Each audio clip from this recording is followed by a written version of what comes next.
The folding chairs creak under the weight of crying mothers. Fort Liberty spreads out behind us like a concrete promise, all straight lines, an American flag snapping in the Carolina wind. I'm sitting 3 rows back from the stage, watching my younger brother Zach stand at attention in his dress blues. 28 years old and built like our father used to be before the desk job softened his edges. My parents sit 2 seats ahead of me. Mom's shoulders shake every time the chaplain mentions sacrifice. Dad keeps his spine rigid the way he taught us both when we were kids practicing military bearing in our backyard. I'm the only one in civilian clothes. The colonel on stage reads names from a folder. Each soldier steps forward when called. Families lean into each other. Camera phones capture moments that will live on kitchen refrigerators and Facebook walls for years. Sergeant First Class Zachary Harper. Zach's boots click against the platform. His salute is textbook perfect. Mom's sob catches in her throat, and Dad's chest puffs out like he's the one being recognized. I sit still. The ceremony should end there. Zach should collect his deployment orders, shake hands with his commanding officer, and we'd all drive to Applebee's afterward, where Dad would tell the same stories about his own service, while Mom takes pictures of Zach's ribbon rack. But Colonel Matthews doesn't dismiss the formation. Instead, he steps down from the platform folder still in his hand. His eyes scan the audience like he's looking for someone specific. 3 rows of families between us, and somehow his gaze lands directly on me. He starts walking, past the crying mothers, past the proud fathers recording everything on their phones, past the girlfriends clutching deployment countdown calendars, straight toward me. My father notices first. His head turns slightly, following the colonel's path. Mom's hand freezes halfway to her purse. Colonel Matthews stops at the end of my row. "Excuse me." The families around us go quiet. Even the wind seems to pause. "You're Rachel Harper." I don't answer immediately. The question hangs in the air like smoke from a gun that's already been fired. "Yes, sir." "First Lieutenant Harper." My mother's hand flies to her mouth. Dad's entire body goes rigid in his chair, like someone just told him there's a bomb under his seat. "You're the one from Takif Base, right?" The other families are staring now. Someone's phone is probably still recording. Zach hasn't moved from his position on the platform, but I can feel his attention laser-focused on this conversation happening 50 feet away from him. I look at Colonel Matthews. Really look at him. He's maybe 55 with the kind of weathered face that comes from 25 years of morning PT and deployment rotations. His ribbon rack tells stories I've only heard whispered about in intelligence briefings. "Yes, sir." He nods once, slow and deliberate. "Thank you for your service, Lieutenant." The words land like artillery shells in the quiet space between us. Thank you for your service, not past tense. Not, thank you for what you did before you came home broken. Present tense, active duty respect. My father can't look at me. His head stays turned toward the stage, but his hands are clenched so tight in his lap that his knuckles have gone white. Mom's eyes dart between Colonel Matthews and me, like she's watching a tennis match where the ball might explode. The colonel gives me one more nod, then walks back toward the platform. The ceremony resumes. Families start breathing again. Phones come back up to capture the closing remarks, but something has shifted. I stay in my seat while everyone else starts gathering purses and car keys. While my parents stand up without looking back at me. While Zach finally steps down from the platform and gets swallowed up by congratulations and backslaps from his unit. They told everyone I came home broken. That I quit. That I failed. I let them say that because the truth, it would have shattered more than just me. The parking lot empties slowly. Families load into minivans and pickup trucks heading home to celebration dinners and proud phone calls to grandparents. I sit in my Honda Civic watching my parents drive away with Zach in their back seat. They don't wait for me. They haven't waited for me in 3 years.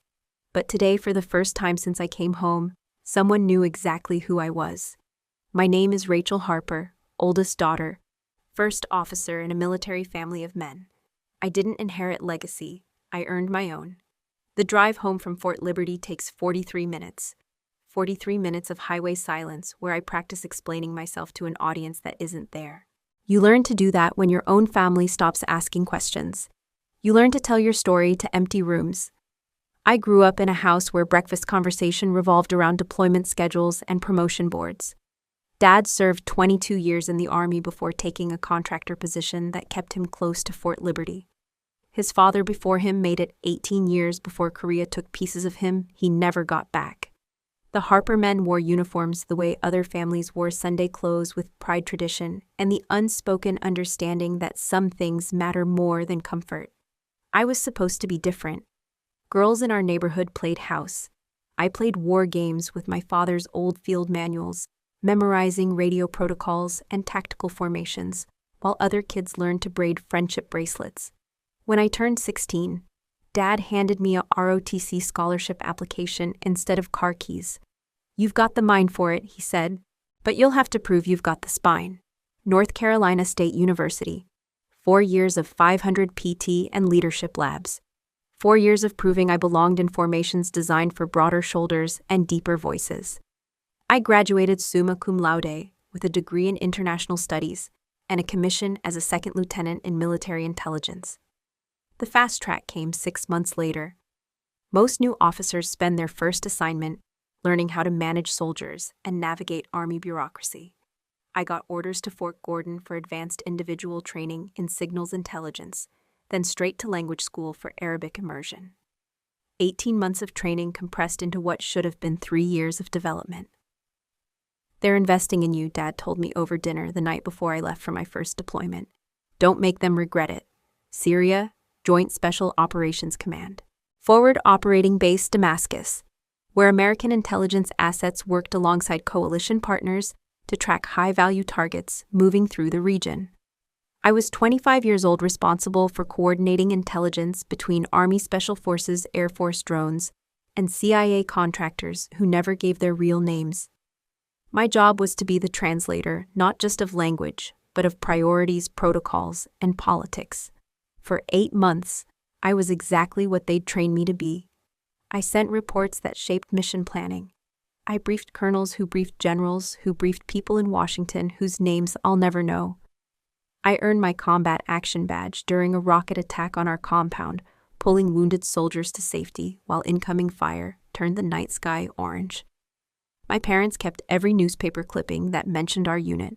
Mom started a photo album labeled Rachel's Service, with pictures I sent home in full battle gear, standing next to armored vehicles, shaking hands with visiting dignitaries. Dad called me every Sunday at 1400 local time, regardless of what operation we were running. "How's my officer?" he'd ask.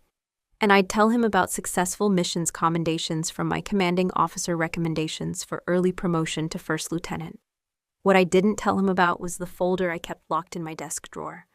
The one that got thicker every week as I documented discrepancies between intelligence reports and actual mission outcomes.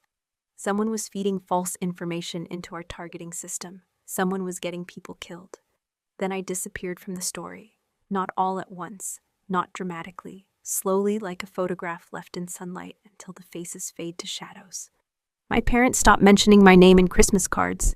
The photo album moved from the coffee table to a shelf in the guest bedroom.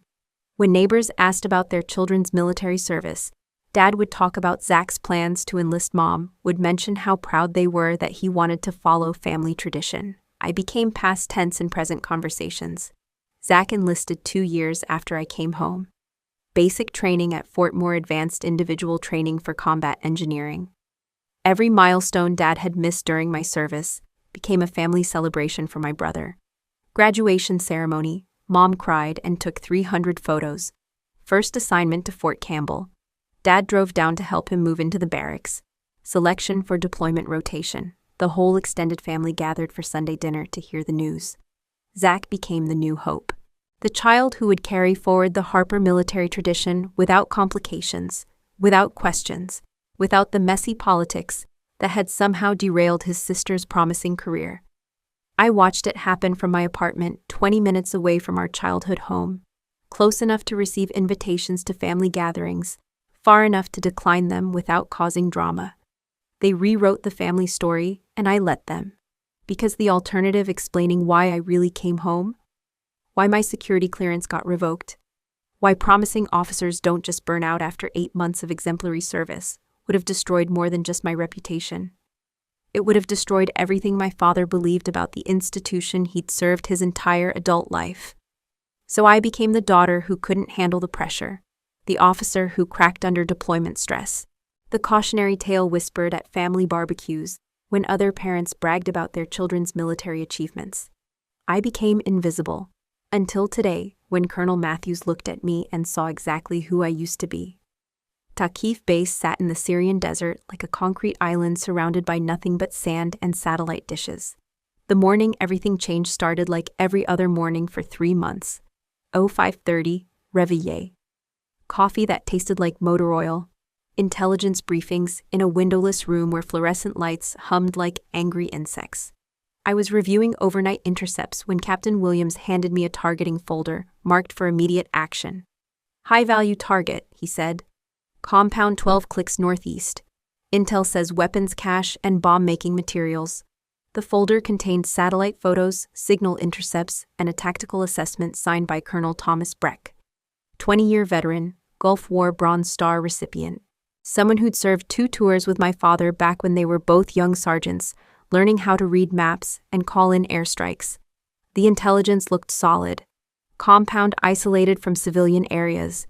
Heat signatures consistent with weapon storage. Radio chatter indicating militant activity. But something felt wrong. I'd been analyzing the same grid square for weeks as part of a broader pattern assessment. The compound in the photos didn't match the structure I'd been tracking. Different roofline, different vehicle access points, different power line configurations. I pulled my own surveillance files.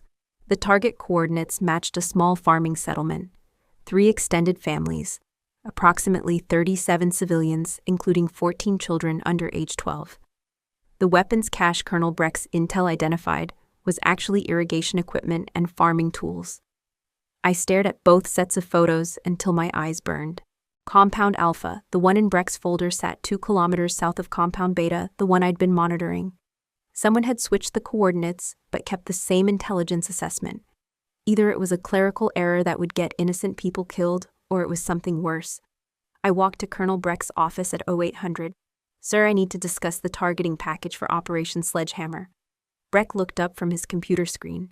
52 years old with iron gray hair and the kind of command presence that made junior officers straighten their spines automatically. His office walls displayed commendations spanning 2 decades of service. What about it, Lieutenant? I placed both sets of photographs on his desk, side by side, different buildings, same grid coordinates. The target coordinates don't match the intelligence assessment. We're looking at a farming settlement, not a weapons facility. Breck studied the photos for 30 seconds. His expression never changed. The intelligence has been verified through multiple sources. Sir, I've been monitoring this area for 3 months. These coordinates, Lieutenant Harper. His voice carried the kind of authority that ended conversations. The targeting package has been approved through proper channels. Your job is analysis, not operational planning. I should have left it there.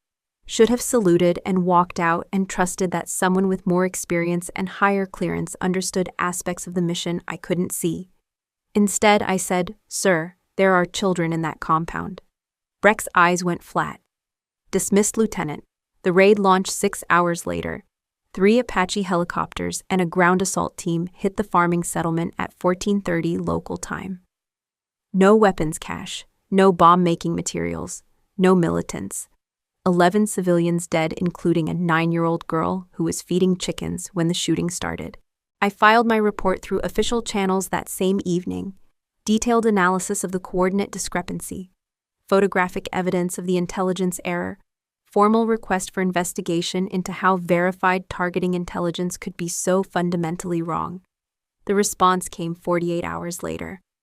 Lieutenant Harper, report to the base commander's office immediately.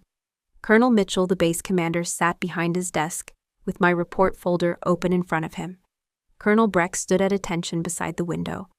Lieutenant, there seems to be some confusion about your role in operational intelligence.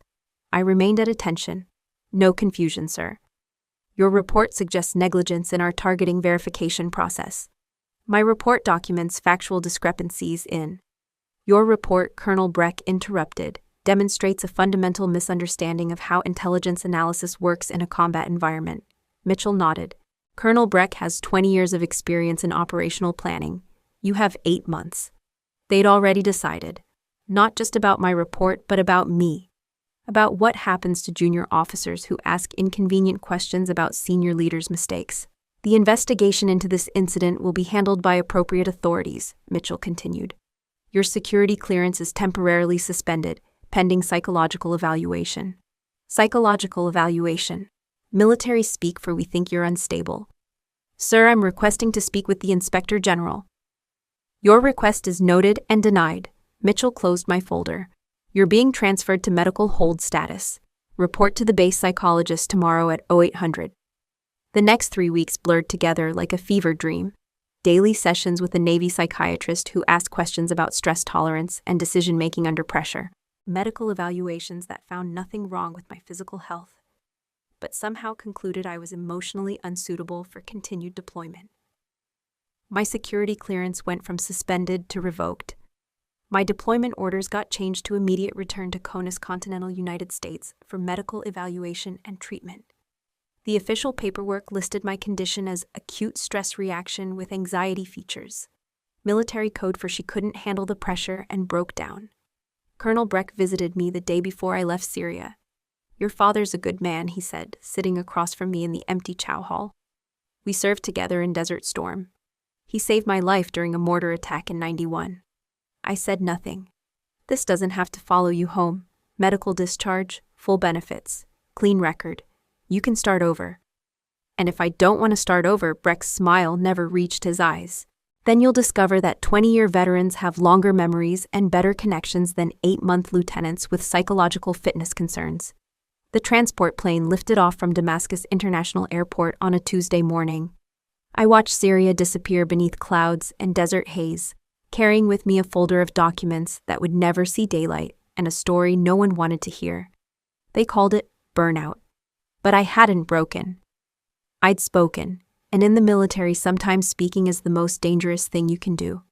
3 weeks later, I was sitting in my childhood bedroom in North Carolina, staring at discharge papers that made me a civilian again at 26 years old. My parents asked careful questions about my health and avoided asking about anything else. The investigation into the Taqif base incident was quietly redirected to an administrative review that found procedural irregularities but no criminal negligence. Colonel Thomas Breck received a commendation for his service in Syria and a promotion to brigadier general. 11 civilians remained dead. And I learned that honor is something you carry alone when the system decides truth is too expensive to acknowledge. The silence at dinner tables can be louder than explosions. I learned that my first night back home, sitting across from my parents in the same kitchen where they'd celebrated my ROTC scholarship 6 years earlier. Mom had made pot roast my childhood favorite, but the conversation stayed carefully neutral. Weather, local news, anything except the obvious question hanging in the air like smoke. Dad cleared his throat during dessert. The VA has counseling services for readjustment. Readjustment. Like I was a broken appliance that needed recalibrating. I'm fine, Dad. Medical discharge suggests otherwise. The words landed like a slap. Medical discharge. He'd read my paperwork, studied the official language that painted me as psychologically unfit for continued service. You were trusted, he continued, cutting his apple pie into precise squares. Given opportunities most officers don't see until they're captains or majors. And you cracked under pressure. Mom's fork clinked against her plate. Robert. She needs to understand. His voice carried the same tone he'd used when I was 12. And had to learn why lying about broken windows was worse than the broken glass itself. Actions have consequences. The Army invested in her training, her clearance, her development. She let them down. I sat there absorbing his disappointment like shrapnel. Letting him believe the official story because the truth would shatter everything he'd built his identity around. I know, I said quietly. And that was the last conversation we had about my military service. The erasure happened gradually, like water wearing away stone. My commissioning photo disappeared from the mantelpiece first. The one where I stood in dress blues, gold bars shining on my shoulders, Dad beaming beside me in his own uniform. It migrated to a shelf in the guest bedroom, then to a drawer, then vanished entirely. Christmas cards stopped mentioning both their children. Just love Robert and Patricia Harper, with no updates about family achievements or military milestones. When neighbors asked about me at church, Mom would redirect the conversation. Rachel's figuring things out. You know how young people are these days. Young people. Like I was a recent college graduate backpacking through Europe, not a combat veteran adjusting to civilian life. I found an apartment 20 minutes away and a job at a defense contracting firm that needed someone with intelligence experience, but didn't ask too many questions about why that experience ended abruptly. The work was mind-numbing, reviewing supply contracts and logistics reports, but it paid rent and kept me busy enough to avoid thinking about Syria. Family gatherings became optional invitations I declined with polite excuses. Work commitments, previous plans, anything to avoid sitting through meals where my own parents talked around me like I was a piece of furniture. Then Zach announced he was enlisting. I was restocking my kitchen cabinets on a Saturday morning when Mom called. "Your brother has news," she said, breathless with excitement. "Can you come for Sunday dinner?" I almost said no. Almost claimed I had plans, or a headache, or any of the dozen excuses I'd perfected over 18 months of avoided family meals. But something in her voice made me curious. Sunday dinner, extended family gathered around the same table where I'd been declared a disappointment. Aunts and uncles and cousins who'd stopped asking about my own military service after the first few awkward conversations. Zach stood when everyone had finished eating, still built like the high school football player he'd been, but carrying himself differently now. More purposefully. "I enlisted," he announced. "Army combat engineers, ship out for basic training next month." The reaction was immediate and thunderous. Applause. Congratulations. Mom's eyes filling with tears of pride. Dad standing to shake Zach's hand like he was sealing a business deal. "Following family tradition," Uncle Mike said, raising his beer. "Harper men in uniform." "3 generations," Aunt Susan added. "Your grandfather would be so proud." I sat at the end of the table watching my family come alive in ways they hadn't since before my discharge. Watching Dad's chest swell with the kind of pride he used to feel when people asked about his daughter, the Army officer. "Basic training's going to be tough," Dad told Zach. "But you've got the Harper backbone. You'll do fine." The Harper backbone, like genetic fortitude, was something that skipped generations. Mom started planning care packages before Zach had even left for Fort Moore. Dad pulled out old photo albums showing everyone pictures from his own basic training, telling stories about military traditions and brotherhood and serving something larger than yourself. I excused myself before coffee was served. Standing in their driveway, fishing for car keys in my purse, I heard them through the kitchen window, voices animated in ways they hadn't been in 2 years. Making plans for Zach's graduation ceremony. Discussing what it would mean to have another soldier in the family. Another soldier. Like I'd never existed at all. They didn't need to erase me actively. They just wrote a better story without me in it. A story where their son carried forward the family military tradition without complications. Where Harper service members were reliable, stable, and didn't ask inconvenient questions about targeting coordinates or civilian casualties. Where disappointment was a temporary setback, not a permanent stain on the family legacy. Driving home that night, I realized something had shifted. Not in them, they'd been moving away from me since the day I came home, but in me. The hurt was still there, sharp and familiar as an old injury that aches before storms. But underneath it, something else had taken root. A quiet understanding that their version of my story was smaller than the truth I carried. And maybe someday that truth would matter to someone besides me. I just had to decide if I was brave enough to let it see daylight. The envelope lives in the bottom drawer of my bedroom dresser underneath winter sweaters I haven't worn since moving to North Carolina. Thick manila paper worn soft at the corners from handling. No address, no postmark. Just my handwriting across the front, R. Harper, personal record, 2022. Some people keep photo albums or jewelry boxes filled with memories they want to preserve. I keep evidence. The envelope weighs maybe 8 ounces, but it feels heavier every time I pull it out. Like it's accumulated gravity over the 3 years it's been sitting in that drawer, waiting for a purpose I haven't found yet. Tonight, after Zach's deployment ceremony, after Colonel Matthews recognized something my own family had chosen to forget, I sit on my bedroom floor with the envelope in my lap. The seal broke years ago from too many late-night examinations of its contents. From too many moments when I needed to remind myself that what happened in Syria was real, not the careful fiction everyone else had accepted. Inside 4 items that tell a story, no official record will ever acknowledge. The first is a copy of my original intelligence report, 15 pages single-spaced, documenting every discrepancy I'd identified in the Takif base targeting package. Grid coordinates, photographic evidence, timeline analysis, written in the precise clinical language they'd trained me to use when facts needed to speak louder than emotions. It wasn't classified anymore. They declassified it when they buried it. Buried it so thoroughly that even Freedom of Information Act requests would hit dead ends and administrative redirects.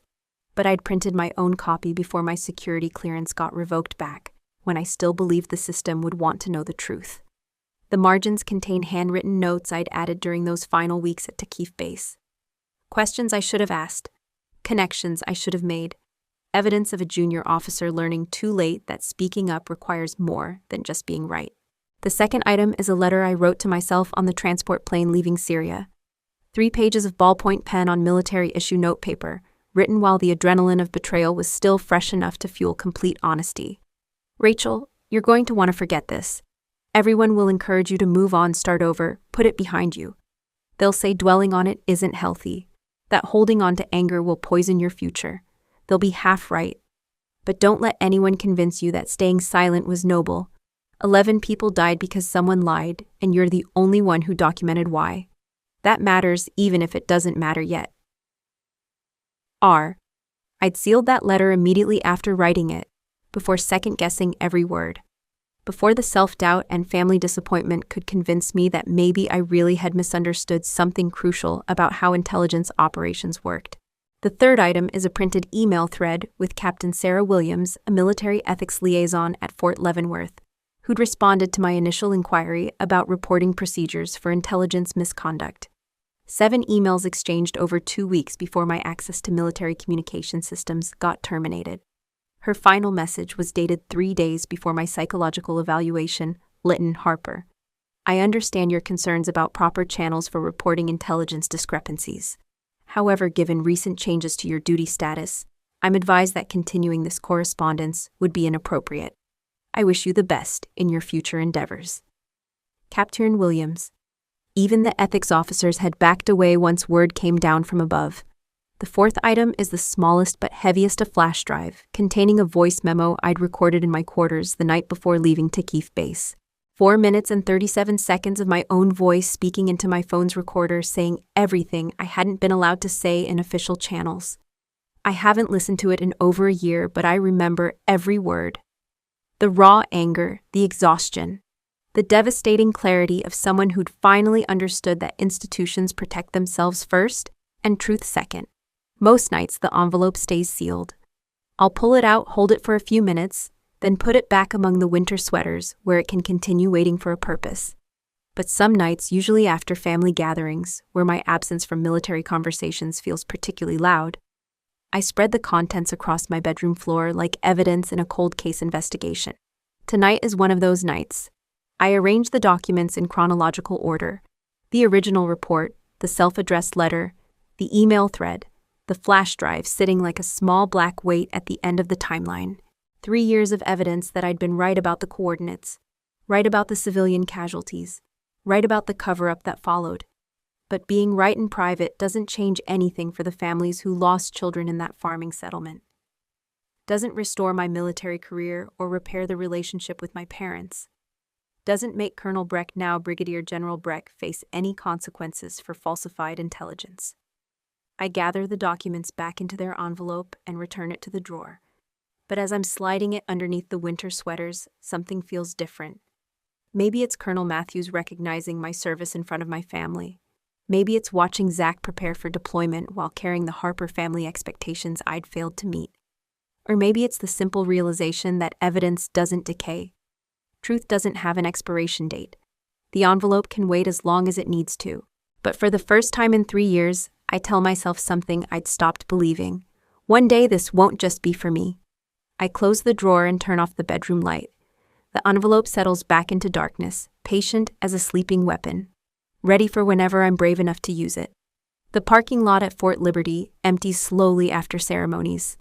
Families load into minivans and pickup trucks, their voices carrying across asphalt as they make dinner plans and call relatives with updates. I'm sitting in my Honda Civic engine running, watching my parents drive away with empty seats. They'd found Zach immediately after the ceremony ended, swept him into congratulations and photo opportunities, then disappeared toward the base exit without looking back for me. Standard operating procedure for the past 3 years. I'm reaching for my seatbelt when someone taps on my passenger window. Zach stands there in his dress blues, still looking like a recruiting poster, but with something different in his expression. Something that makes me roll down the window instead of driving away. "Can we talk?" I study his face through the glass. 28 years old, but still carrying traces of the little brother who used to ask me to check his closet for monsters before bedtime. "Get in." He slides into the passenger seat, carefully arranging his uniform to avoid wrinkles. The silence stretches between us like a minefield we're both afraid to cross. "That was unexpected," he finally says. "Colonel Matthews recognizing you." "Yeah." Dad looked like he'd seen a ghost. I keep my hands on the steering wheel, staring straight ahead at the mostly empty parking lot. "Dad's seen plenty of ghosts. One more shouldn't matter." Zach shifts in his seat. "Rachel, I need to tell you something." The tone in his voice makes me turn to look at him. Not the casual conversation tone we've used for family small talk over the past few years. Something heavier. "Dad told me the report wasn't real." The words hit like cold water. "What report?" "Your report. From Syria. He said you'd had some kind of breakdown, started making accusations that weren't based in reality. Said if I ever asked questions about what really happened, I'd never wear the uniform." I stopped breathing for a moment. Dad had briefed my brother on my military service, given him the official version complete with warnings about asking inconvenient questions. "When did he tell you this?" "Right after I told them I wanted to enlist. 2 years ago." Zach's voice drops to barely above a whisper. "But that's not the whole truth." Something in his tone makes my chest tighten. "I found part of your report in Dad's safe." The words land like artillery shells. "You what?" 2 years ago. I was looking for my birth certificate for my enlistment paperwork. Dad was at work, Mom was grocery shopping. The safe was open, he'd left it unlocked after getting some insurance documents. Zach stares at his hands folded carefully in his lap. "There was a folder marked with your name, just sitting there on top of everything else." I opened it. My hands grip the steering wheel so tight my knuckles go white. It was maybe 10 pages. Looked like part of some kind of intelligence assessment. Grid coordinates, satellite photos, casualty reports. He looks up at me. 11 civilian deaths at a farming settlement. A 9-year-old girl. The parking lot around us fades away. Everything narrows to my brother's voice and the impossible thing he's telling me. "Dad had been keeping pieces of your report for 3 years. How much did you read?" "Enough." His voice cracks slightly. "Enough to know that Dad lied to me about what happened to you." I turn in my seat to face him fully. "And you said nothing." "What was I supposed to say?" The question explodes out of him like he's been holding it back for years. I was 19 years old. I just told my parents I wanted to follow family tradition and serve in the army. And suddenly I'm holding evidence that the military destroyed my sister's career for telling the truth about dead children. Tears are running down his face, now cutting tracks through 3 years of carefully maintained silence. I put the papers back exactly where I found them. Closed the safe. Got my birth certificate from Mom's filing cabinet instead, and I never said a word. The betrayal hits differently than I expected. Not sharp and immediate like Dad's dismissal or Mom's disappointment. This feels like drowning, slow and inevitable and suffocating. "You knew," I whisper, "this whole time." Every family dinner where they talked around me like I was broken. Every celebration of your military milestones. Every time Dad praised your decision to serve. "You knew I was telling the truth." "Yes." "And you said nothing." "Yes." We sit in silence while the weight of 3 years of complicity settles between us. My brother, who I'd watched grow from a scared little boy into a man wearing the uniform I'd been stripped of, had chosen silence over truth. Had chosen his own dreams over my vindication.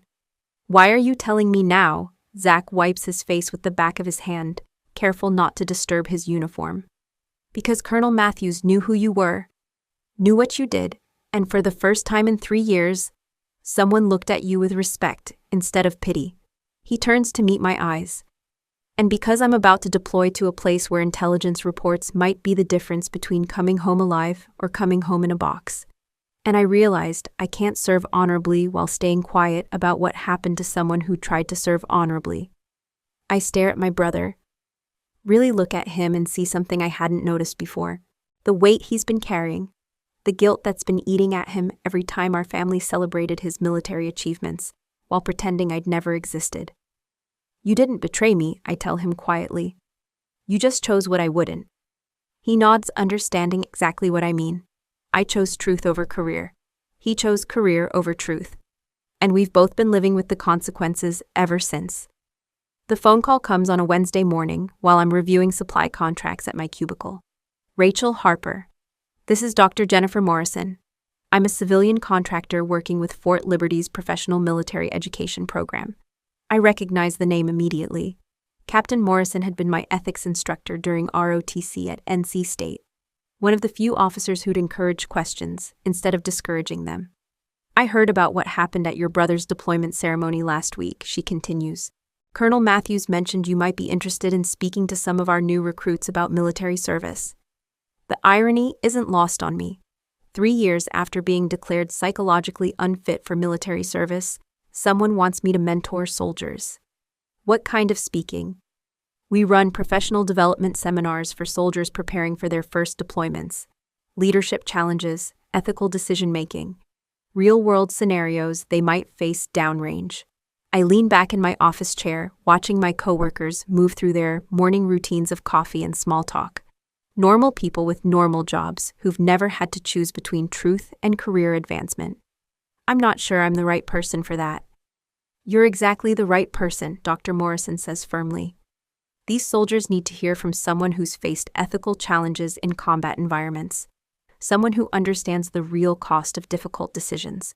A week later, I'm standing outside Conference Room B at Fort Liberty's Education Center, holding a manila folder that feels heavier than it should. Inside the folder, a heavily redacted version of my Syria intelligence report approved by base legal after they'd blacked out anything that might embarrass the wrong people.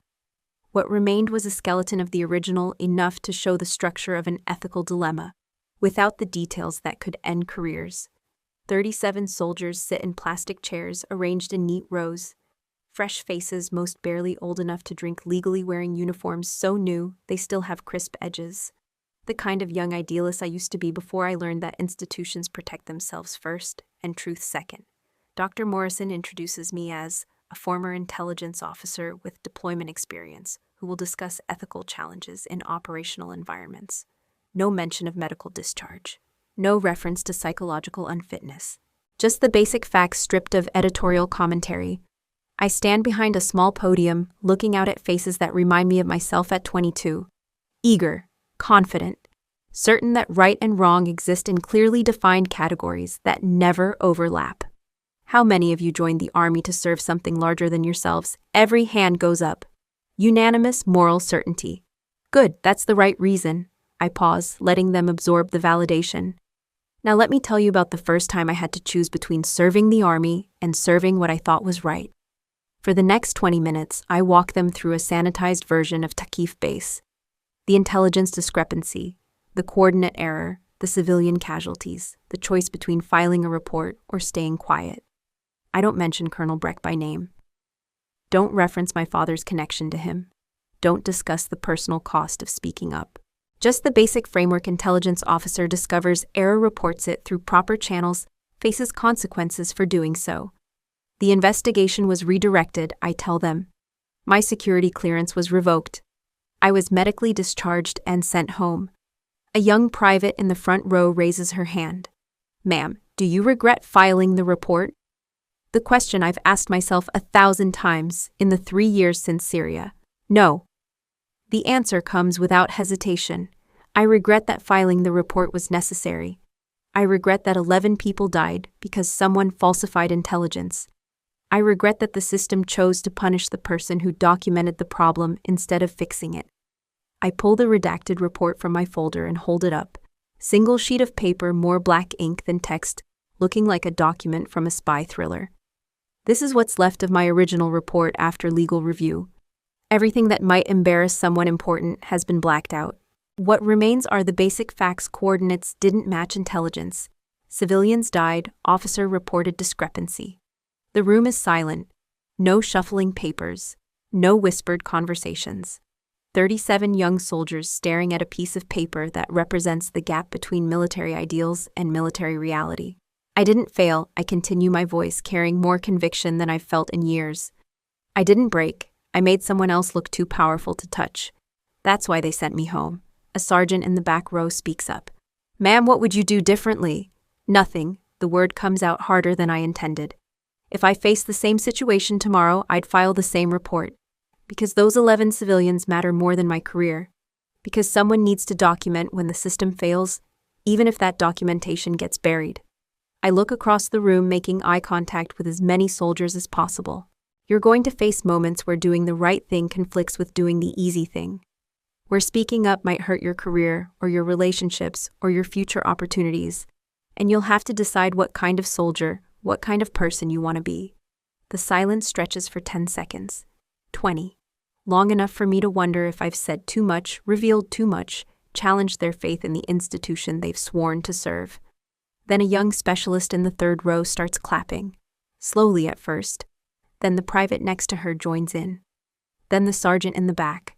Within moments, the entire room is on their feet, applauding not just me, but the idea that someone had chosen principle over convenience. A standing ovation for a medically discharged intelligence officer who'd been written out of her own family's story. I stand behind the podium holding my redacted report, watching 37 young soldiers applaud the decision that had cost me everything and given me nothing except the ability to sleep at night. For the first time in 3 years, that feels like enough. The family dinner happens 3 days before Zach's deployment to Iran.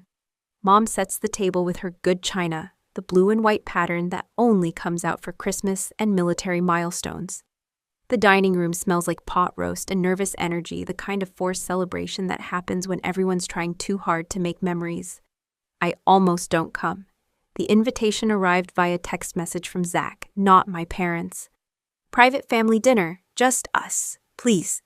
Something in that please makes me change my mind. Dad sits at the head of the table wearing his dress shirt with the sleeves rolled up. Mom fusses over serving sizes and makes conversation about the weather, about Zach's packing list, about everything except the obvious tension filling the room like smoke. Zach picks at his food, checking his phone more than usual. His deployment bag sits by the front door packed and ready for the 0500 pickup that will take him to the airfield. Remember to call when you land, Mom says for the third time. Doesn't matter what time it is here. I will. And send pictures when you can. Nothing that violates operational security, but, Mom. Zach's voice is gentle but firm. I know. Dad clears his throat, the sound that always preceded important announcements in our house. Before you go, there's something I want to give you. He disappears into his study and returns carrying a small wooden box I recognize from childhood. Dark walnut worn smooth at the edges with brass hinges that catch the dining room light. The Harper family military medal. Dad opens the box carefully, revealing the bronze star that's been passed down through 3 generations of Harper men. His grandfather earned it in World War II during the Battle of the Bulge. His father carried it through Korea. Dad wore it during his own promotion ceremony to Sergeant Major. This belongs to you now, Dad says, holding the box toward Zach. You're carrying forward the family tradition, the Harper legacy. Zach stares at the medal for a long moment. Bronze star suspended from red, white, and blue ribbon nestled in faded velvet like a sleeping bird. Then he shakes his head. No. Dad's face goes rigid. Son, this medal represents... I know what it represents. Zach pushes his chair back from the table and stands. But it doesn't belong to me. He walks around the table, stops in front of my chair, and looks down at me with an expression I've never seen before. Something between apology and respect. Give it to her. The words hit the room like a grenade. Mom's fork clatters against her plate. Dad's mouth opens and closes without sound. Zach, what are you? Dad starts. She earned it. My brother's voice carries absolute conviction. She served with honor. She made the hard choice when it mattered. She's the one who deserves to carry the family legacy. He reaches out his hand toward me. When I take it, he pulls me to my feet. Then in the middle of our childhood dining room, wearing civilian clothes, while he stands in his dress uniform, my younger brother renders a perfect military salute. Sharp, precise. full of respect I haven't felt from anyone in my family for 3 years. Dad tries to protest. She was discharged. Medical discharge. She didn't complete her service. She completed her service. Zach interrupts his salute, never wavering. She just completed it honestly. I look at my brother, really look at him, and see not the little boy who used to ask me to check his closet for monsters, but a man who's finally found the courage to acknowledge what he's known all along. I return his salute, crisp, professional, the way they taught us both. Dad extends the wooden box toward me with shaking hands. His face shows 3 years of carefully constructed narrative, crumbling in real time. I take the medal without saying a word. The weight of it surprises me heavier than I remembered from childhood glimpses. The bronze star catches the dining room light, throwing small reflections across the walls. I don't cry. Don't make speeches about vindication or family healing. Don't try to explain what this moment means after 3 years of being erased from Harper military history. I simply nod. Mom reaches across the table and squeezes my free hand. Dad can't quite look at me directly, but he nods once, a small gesture that acknowledges something he's not ready to say out loud yet. That was the first time someone in my family saw me for what I was, not what they feared I'd become. Not the broken daughter who couldn't handle deployment stress. Not the cautionary tale about asking too many questions. Just a soldier who'd served with honor, even when honor cost everything. The medal sits in my palm warm from Dad's hands, carrying the weight of 3 generations of military service. Now it carries mine too. The bronze star sits on my kitchen table, now catching morning sunlight through windows I never thought would frame anything meaningful again. 3 months have passed since Zach deployed to Iran. He calls every Sunday at 1400 local time, the same schedule Dad used to keep when I was overseas. The calls are different now. We talk about real things, mission challenges, leadership decisions, the weight of making choices when lives hang in the balance. Last week, he told me his unit's intelligence officer had flagged discrepancies in a targeting package. Potential civilian casualties at a medical facility that someone had misidentified as a weapons depot. I told him about you, Zach said over the satellite connection. About what happened when you found something similar. What did he do? Filed the report, delayed the mission until they could verify coordinates independently. A pause filled with static and distance. 11 people are still alive because someone remembered your story. That's when I understood something I'd been too close to see for 3 years. They said I failed the army, but I didn't fail. I survived its silence. I held on to something they couldn't erase.